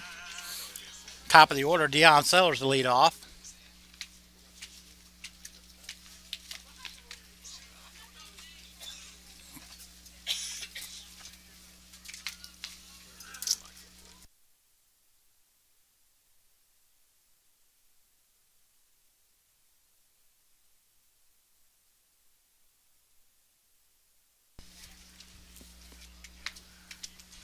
Sellers bunts at a ball right there and falls behind 0-1. He is 1 for 2 on the day, has a single and scored a run.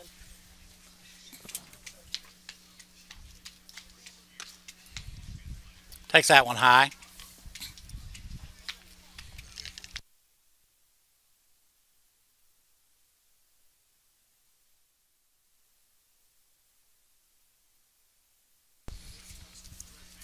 Deion shoots that one foul down the right first base line. Just a little bit late, but he stayed on that ball pretty well and just foul. 1 ball, 2 strikes, nobody on. He hammers that one into center for a leadoff single.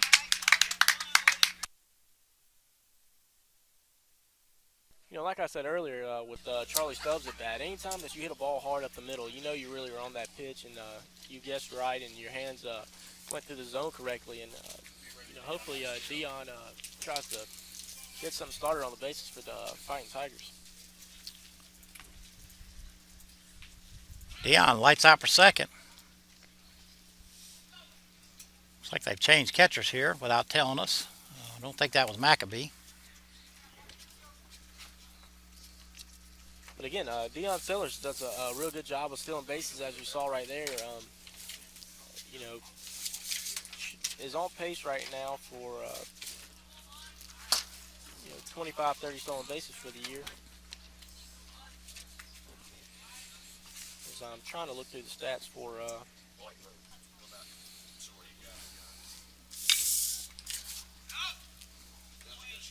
Mike Warren fouls that off to the right side. Makes count 1-1. Yeah, that was Deion Sellers' 15th stolen bag on the year.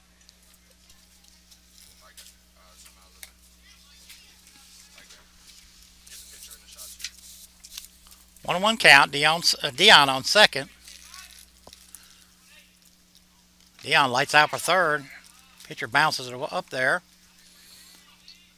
Again, Deion Sellers does a real good job of reading the pitchers, and you know, with his speed, even if he jumps a little late or a little early, he always finds he makes up for it. You know, he gains a lot of ground. Yeah, I believe that's he's still third. I believe that's Anthony Perez catching. It looks like number 17. Maccabee has already done double duty out here. Ball is straight up. Fehrenbach, or it was Fehrenbach. Looks like Brandon Bone out there at second now. And he makes the catch for the first out. That brings up our designated hitter, Ryan Sapp. See if Ryan Sapp can do a little situational hitting and drive in Deion Sellers, who got on with leadoff Siegel and stole 2 bases.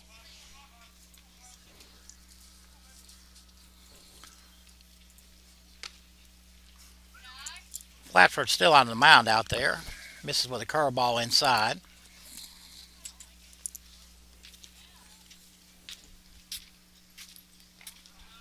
Bounces up. Here comes Sellers. It's a race to the plate. Hit Flatford in the leg with that throw to the... Deion did it himself that time. He gets on base, steals second, and steals thirds, and after a pass ball right there by Perez, he scampers on home. Like Perez smoked his own pitch right there in the leg, didn't he? He looked like he did. Must have been trying to get him back for some bullpen duties or something down there. Must be. All right, counts now 2-0 on Bryant. Takes ball 3.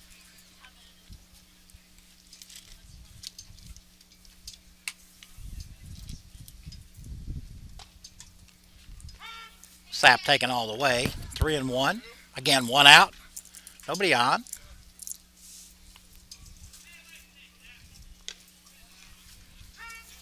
Sapp working the count. Runs full now. 1 out. Nobody on.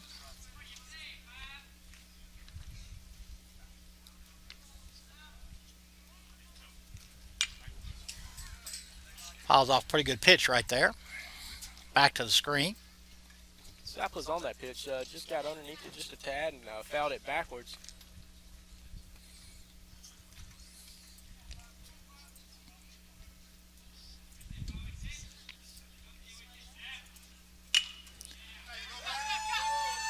Sapp loops that one into right.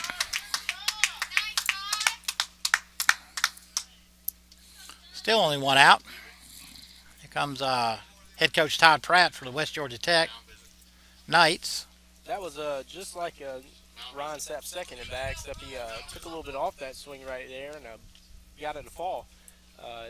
Sapp walked and flew out to the right fielder, but in that case, he got that ball to fall right there and he placed it perfectly. That brings up Charlie Stubbs, who is 1 for 2 on the day.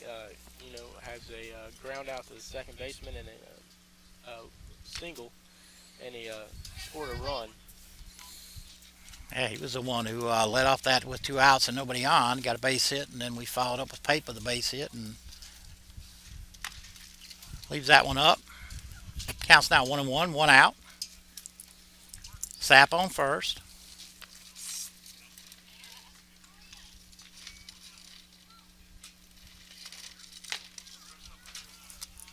Low one outside. Even though that you're down late in the ball game right here, it's always good to see that you're lead off in middle of the order trying to produce. I mean, there's still some fight left in these Andrew College Fighting Tigers, and Sapp tries to fake steal right there as Charlie Stubbs flies out to center field.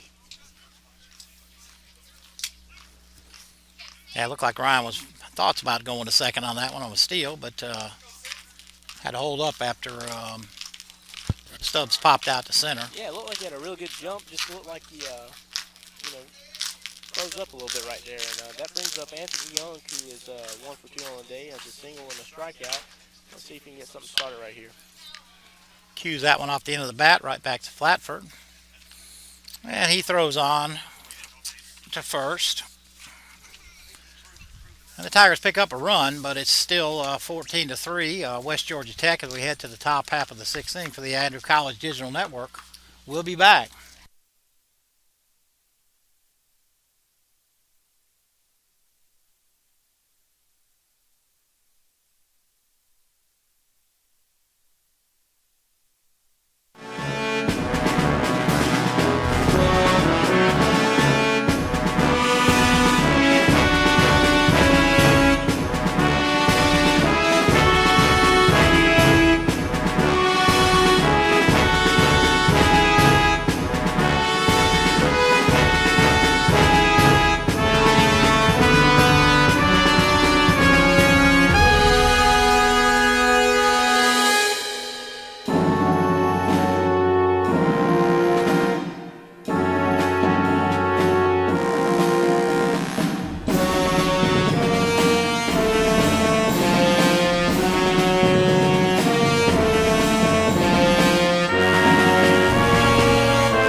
So Levi Knight back out on the mound. Brings up Colby Hauser. Not sure who he's pinch hitting for here. I think he's pitch hitting for the leadoff hitter, Aiken. For Aiken, okay. Yeah. Levi starts him out with a strike. That was a close call right there. Should have been, in my mind, looked like from right here, it looked like strike 2, but umpire views differently right there. And Levi bends that one in there. 1 ball, 2 strikes. Nobody on, nobody out here from the Hort Athletic Complex.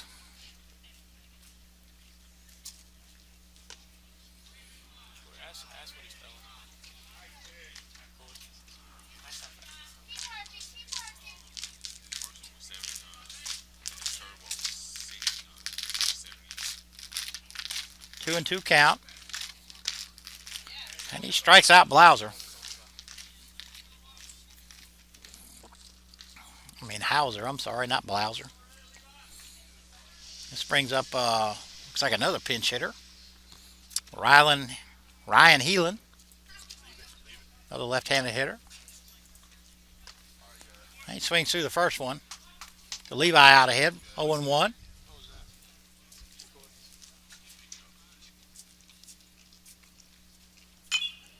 Ball is straight off the plate. That's a fair ball. I'm not sure why he's not running.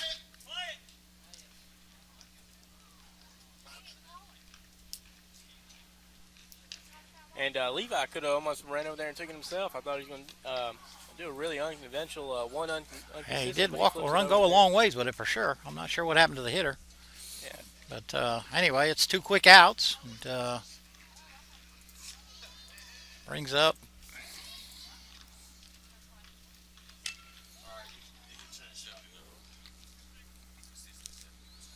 it's like Brandon Bones playing second base now. And Levi falls behind 2-0. Yeah, Levi's a three-quarter style pitcher. He's not really over the top, but he's not a sidearm, and he runs it up there anywhere between low to mid 80s. Ball's hit hard. Dion's playing shortstop. Sails that one over Eric's head. Bone will go into second.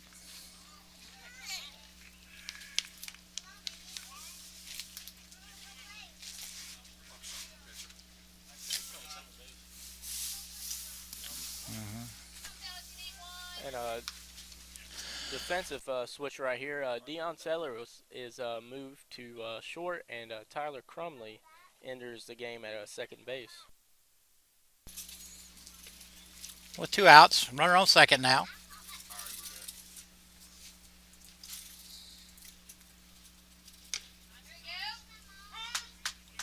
Levi starts him off with a strike.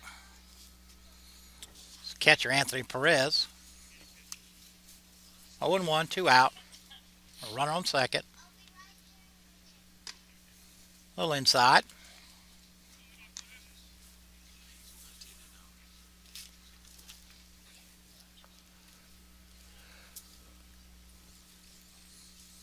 One and one.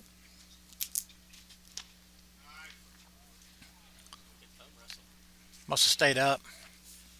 2-1 count. 2 out.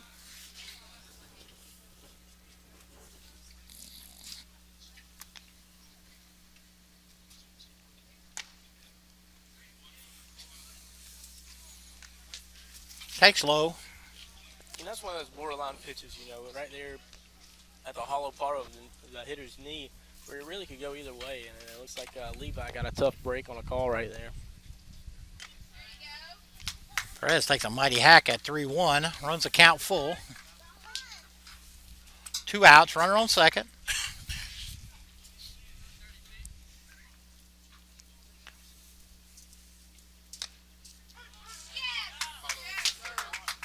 Perez is caught looking.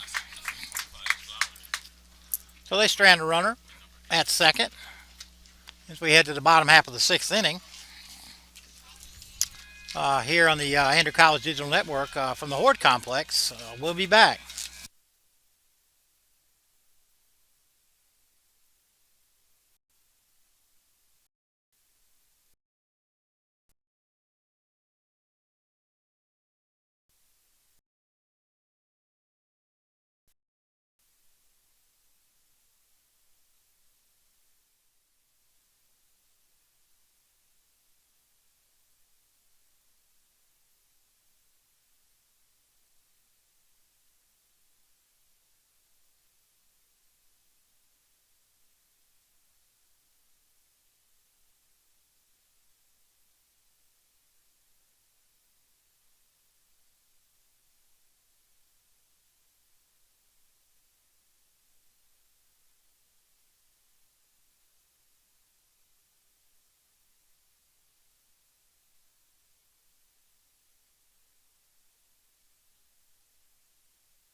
Looks like West Georgia Tech is going to pull Flatford, and Josh Booth is on the mound for him now. Leading off for the Andrew College Tigers is first baseman Eric Pate. Eric Pape is up, and he's followed by LeCount, Lip, and Manning. If Manning is still hitting, if not, it'll be Crumley.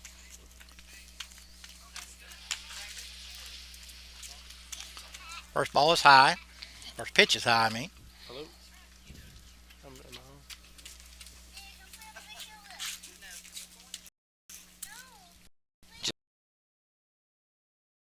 Is high from Booth.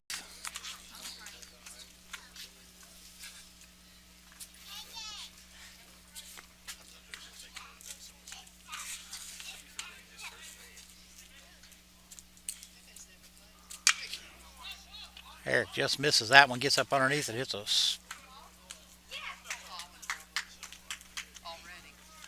drops that one in out there between the shortstop, center fielder, and left fielder. Pape has another hit. Yeah, those are one of those balls right there that you're kind of glad that falls as a hitter because, you know, that boosts the old average up. Anytime that you can get a walk in one of those, you know, dying coils or whatever right there, it boosts the average up over the year, you know? Brings up Levante LeCount, left fielder. LeCount's 1 for 2 on the day. He's struck out, but he also has a single. If I'm not mistaken, LeCount, didn't he drive in Charlie Stubbs right there? He did. And David Flowers is up in the pen for the Tigers. Nobody out. All right, we got Levante gets over the top of that one, hooks it foul down the third base line. Count runs to 1-1. There's nobody out. Eric Pape on first.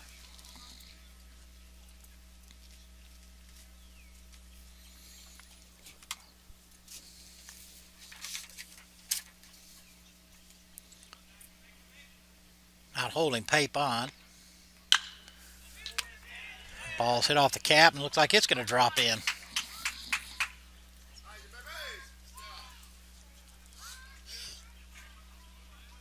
Well, back-to-back hits into left, put Tigers on first and second with nobody out. Yeah, LeCount's having a good day today. Second hit of the ball game, and you know, anytime you can walk out of here 2 for 3, you can you know, feel good about yourself.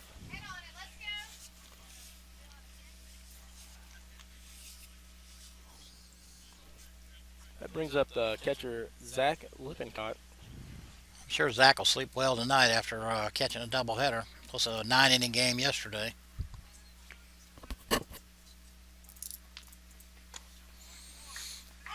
Takes strike one in there. Doesn't look too happy about it. Looks back at the umpire. You know, as a catcher, you know, you always feel like the umpire should protect you a little bit on those borderline pitches, and it didn't really look like the umpire helped him out any. You know, I always thought, you know, you protect them, they protect you. You spend 7 innings back there or 9 innings back there with him, schmoozing him up and trying to make sure he's looking out for your best interests. And he calls that one and like, what happened here? 1-1 count. Nobody out. Runners on first and second. Just got under it. Center fielder. Pape fakes a tag. Scampers back to second. So Lippincott flies out to center field for the first out of the inning.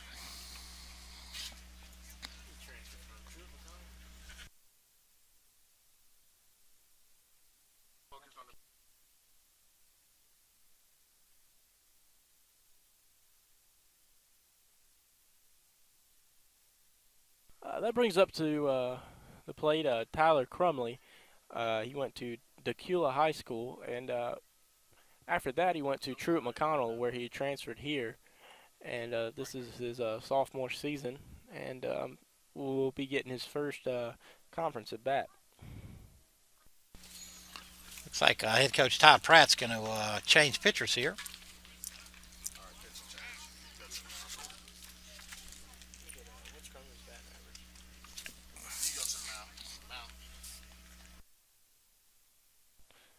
Tyler Crumley is batting .333 on the year with 500 on base percentage.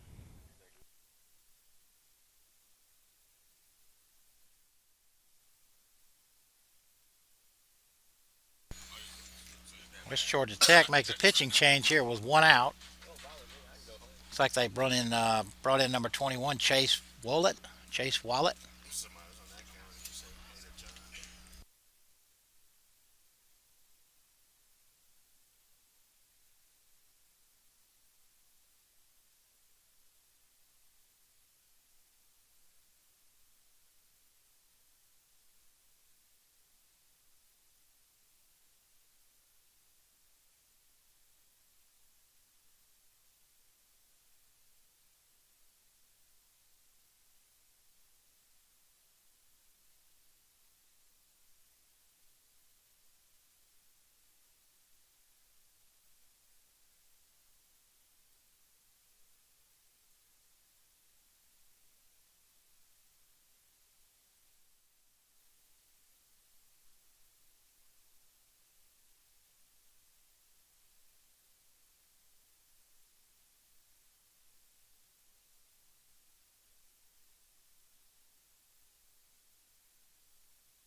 Wallet finishes his warm-up pitches.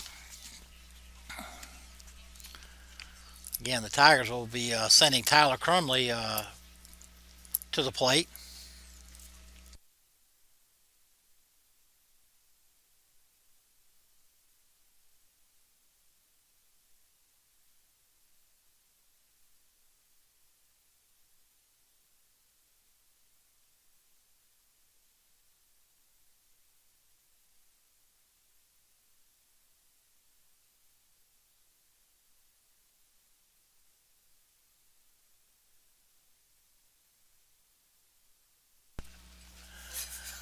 So here we are back. Wallet is done with his warm-up tosses. Again, Andrew right now has run on first and second, one out. Crumley with his first at bat of the day.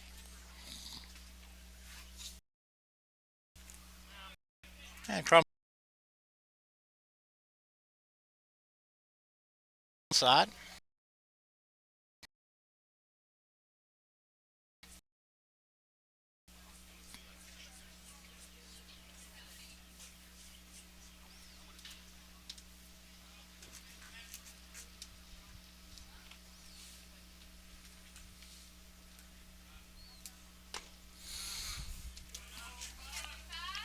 Crumley runs it to 2-0. Taking that ball down low.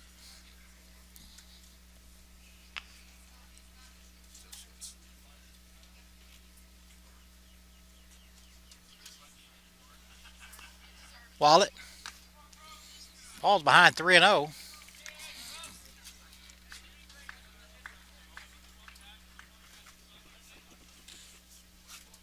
forget that. Oh, rankings. Okay. It's a good time to spin it positive. Yeah, we are, but that's okay. I know what you're talking about. Crumley takes a strike on the outside corner, runs the count to 3-1. One out. Again, I think I may have mentioned it in yesterday's telecast, but the Tigers have started to get national recognition. They are currently ranked 27th in the nation. Probably the first time ever. I know it's in the first time in the 7-8 years that I've been back that Andrew's ever been ranked, and our pitching staff currently has the lowest ERA in the nation for teams that have pitched 150 or more innings. We're at least a run and a half to 2 runs better in the conference than the second place team. So not a lot of good going on out here today, but definitely pointed in the right direction here. So the bases are full, one out. Dion takes a curveball for a strike. Yeah, that's what I was saying. The coaches went out this offseason and really recruited some young, good arms. And as you can tell, pitching staff is really made up of some really good and it's also nice to get nationally recognized and get votes in the national poll.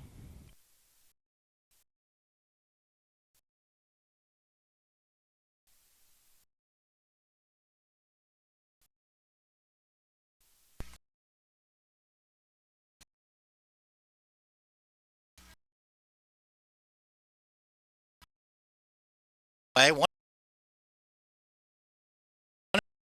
and two, one out. Bases are full of tigers right now.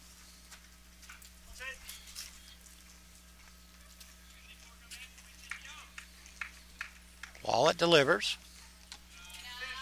Got the first two curveballs over. The second two haven't been close. So Dion runs the count 2-2, one out. Again, bases loaded.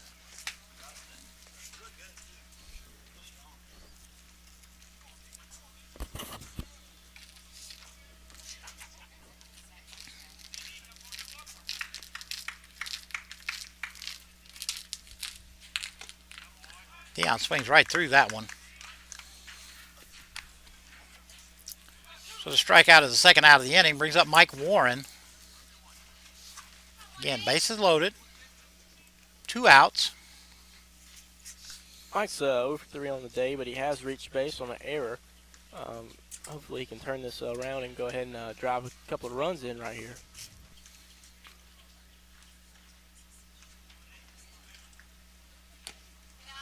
Wallet misses outside.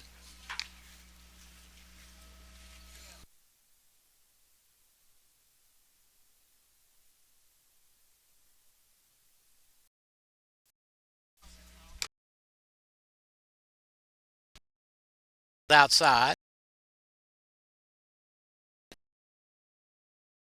2-0 on Mike.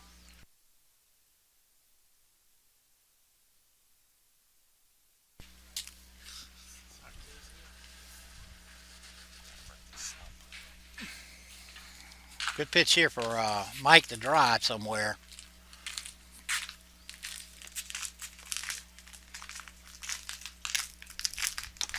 Okay, 3-0.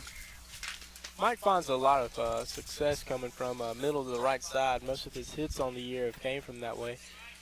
Really looks for a ball that's on the outer third, so he can hit deep in his stance and really drive it well to right. Yeah, Wallet's 3 straight here. I'll be surprised if Mike ain't doing anything but taking. That's a strike. And again, still no need to swing at a pitcher's pitch here. You know, when you're down right here, you kind of really want to make this reliever throw strikes and make him come into you. Don't be afraid to go full with 2 outs right here. Gives the runners a couple of extra. He does exactly what you said, Jess. Pounded to the right side. First baseman had a nice play over there, though.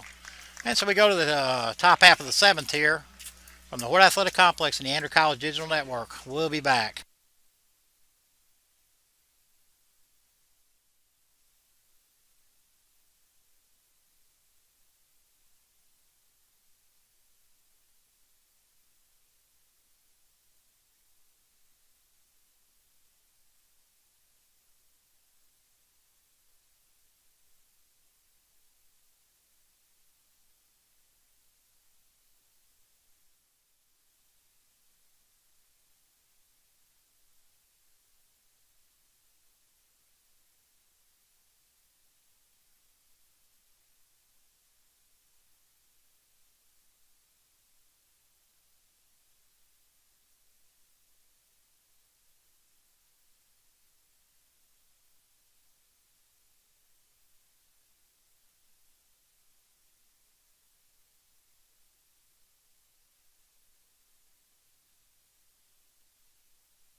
David Flowers is the new pitcher of the inning. He's a big, strong throwing left-handed pitcher as he gets ahead of the West Georgia Tech batter. Gets him to fly out to Tyler Crumley here over at second base.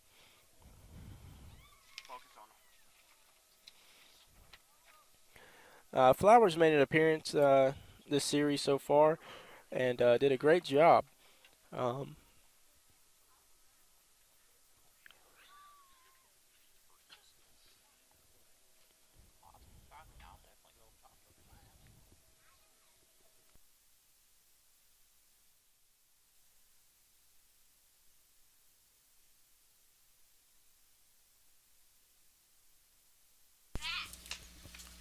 Well, back out here at Horde with one out. David Flowers. First pitch is low. Sound pitch yesterday. West Georgia Tech are running a bunch of people in here right now. Looks like Bryce Wren to the plate. And Flowers paints the outside corner there. Makes it 1-1.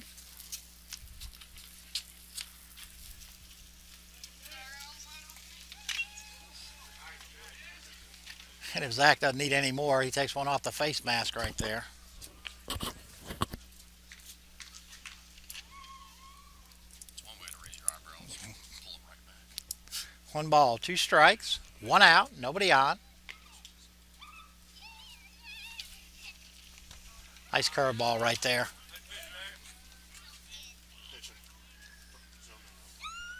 Flowers comes in dealing right here, and he gets 2 quick outs.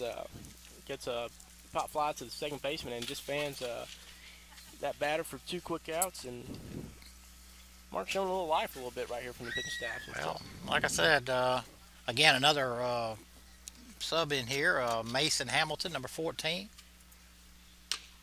Our score sheets look kind of like Greek out here. Josh is normally in charge of that, but they don't tell us about the position changes or position changes or anything else like that, so we're kind of getting them to you as we get them, basically as they walk up to the plate. So Flowers right now 0-2, 2 outs, and nobody on. You know, he set himself up again to fan this batter. And let's see if they decide to go way away or down in the zone. He must have fouled that off, although he didn't know he didn't. Zach retrieves it. Takes throw to Pape at first, and that's the end of the inning. So we got the bottom half of the 7th. 14-3, West Georgia Tech on top.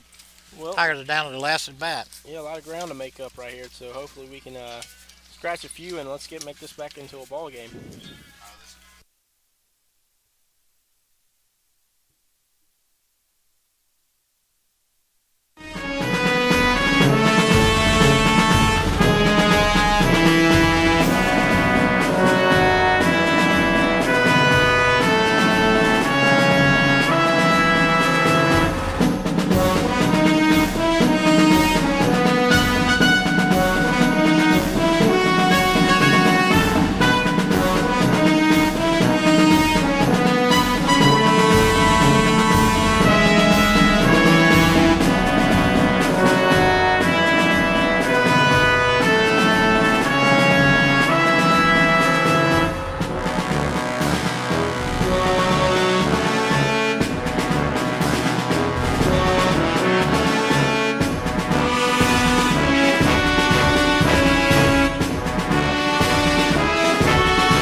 In the bottom half of the 7th for the West Georgia Tech Knights. Looks like Brett Anderson is going to pinch hit here.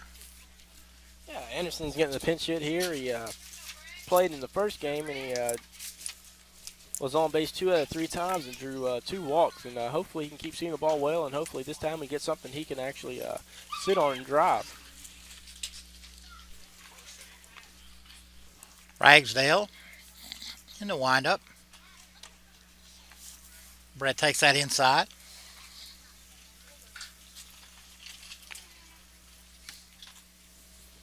Nobody on, nobody out. Right back to the pitcher. Basically a defensive move just to knock that thing down and rolls it over there to the flips it over to the first baseman for first out of the inning. That's a tough break right there for Brett Anderson. I mean, he really stroked that ball pretty well, and the pitcher just kind of threw his glove up and nicked it. And just enough for him to scamper over there, pick the ball up, and throw him out at first. And, you really got to just tip your cap because the pitcher made a good play as Charlie Stubbs watches a curveball out there side for ball one. Yeah, he hammered that thing right back through the box. And like I said, a pitcher, I don't know if he caught it with the front side of his glove or just knocked it on down somehow, but picked it up and able to get Brett out. And Stubbs probably not too happy with that call right there. But 1-1 count, 1 out, nobody on. In the bottom of the 7th. High roller that's fair. Across the diamond and 2 outs now. Your rally caps on. Yeah. That brings up Anthony Young.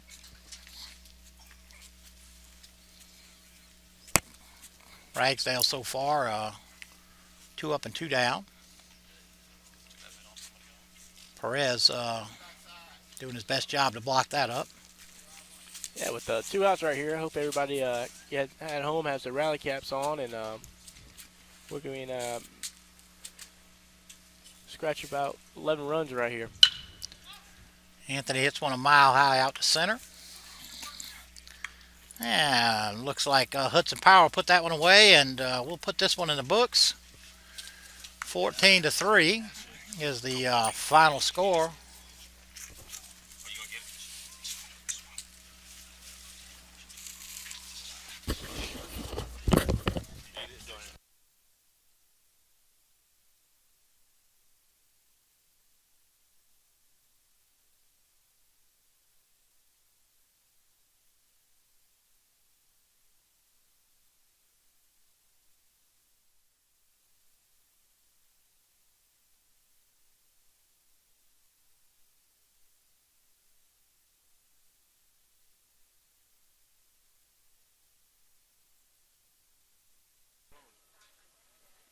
Well, after the second game today, the Andrew College Tigers fall 14-3, which makes their record 2-2 in conference. Today, really struggled offensively, and the second game, pitchers were a little shaky. It's one of those things that you kind of experience, but you want to limit and you want to learn from it. And I always thought that you learn more from a loss than you do from a win, because you can kind of pick things up and you can learn to work on some things. I think our coaching staff here saw a little bit of some stuff, and we're going to get it corrected at practice. I don't think it's anything really we're fretting about. I think really, we just need to show up and play our game, play it how we normally will, and I think everything will be fine. We play Gordon start their series up on Tuesday, play them again on Thursday and Saturday, and hopefully we'll get this thing turned around and start rolling through conference. And for that, I think this is Andrew College Digital Network, and thank you all for watching at home.